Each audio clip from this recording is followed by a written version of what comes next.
Hello, I'm Alison, and today we're going to do lots of cat stretching.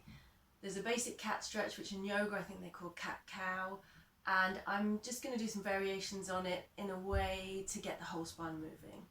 So come to all fours. When your knees hip width apart, your hands shoulder width apart. Again, as I said in my other video, make sure you're not locking your elbows out. Soften them so you've got the bit with the veins in facing each other. And then have a long spine. So we don't want it completely flat. We want to maintain our neutral curves, but just think about length through the spine the whole time. So a sense of reach out through the crown of the head and through the tailbone. So we've got space in the back. That's really important. Think about space between the vertebrae and space around the shoulders, the wrists, the elbows, the knees and the hips.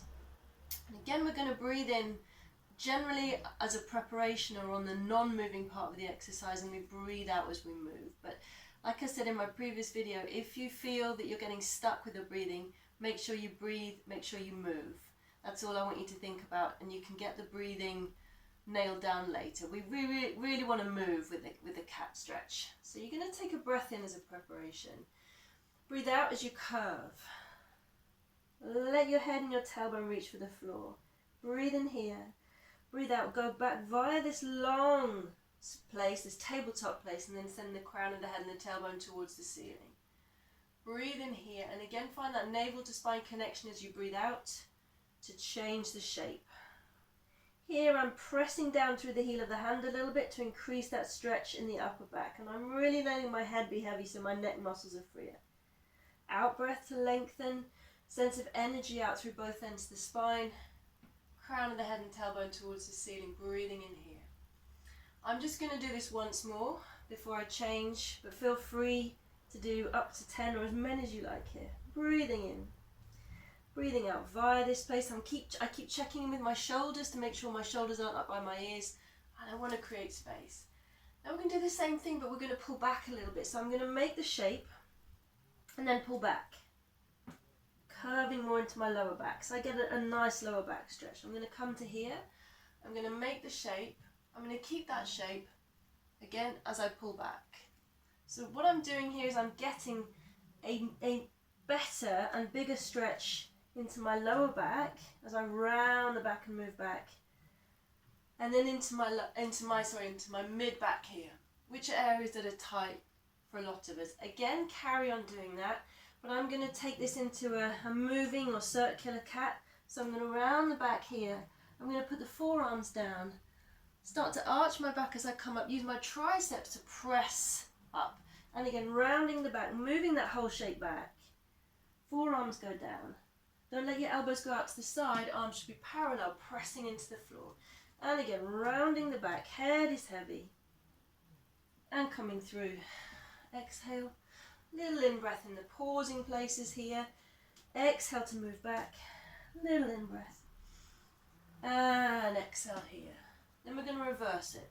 So we're going to arch to move back, pressing down again. That same feeling that the triceps are working for us here in the arms, moving forwards. Find that arch, press the elbows backwards, the hands down, into that shape here, and then round the back to come back over the top. And again, finding that arch in shape, and moving forwards. And as I said, we're not just thinking about stretching the spine, we're creating ease of movement around the other joints and coming back through. Quick adjustment of clothing.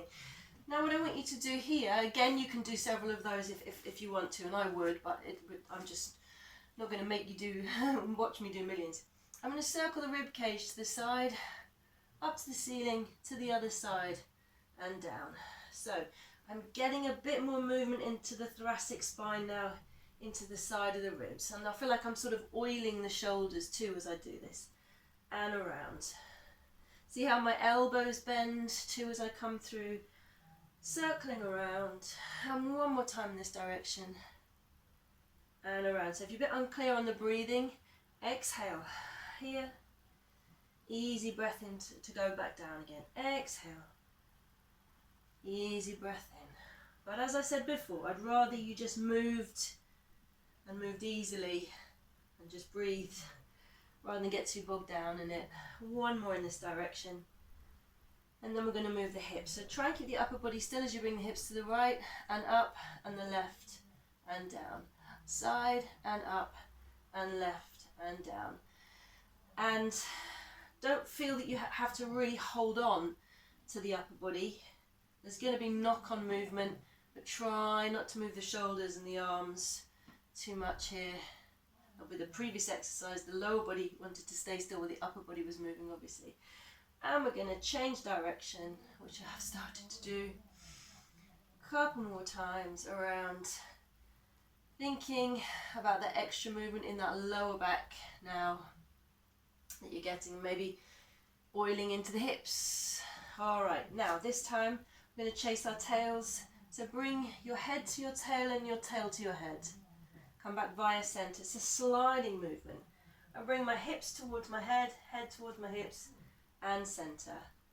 Try to keep, imagine this is you're in a very low room and your back is sliding just underneath the ceiling, if that makes any sense to you at all. And chase your tail. And now you can join that up. Imagine you've got a marker pen on the top of your head, one on your tailbone, and you're going to circle. So you're going to circle all the way around, up to the ceiling, down to the floor. Keep reaching out through both ends of the spine as you do this. Keep oiling all the joints now. The spine, the shoulders, the knees, the hips. Change the direction. Again, you can always do more. I'm just going to do a few more in this direction. And one more. And then after all that, it's quite nice just to take a rest. Reach the arms in front of you. Release the lower back without really putting too much effort into it at all. And just breathe normally here for a moment or two.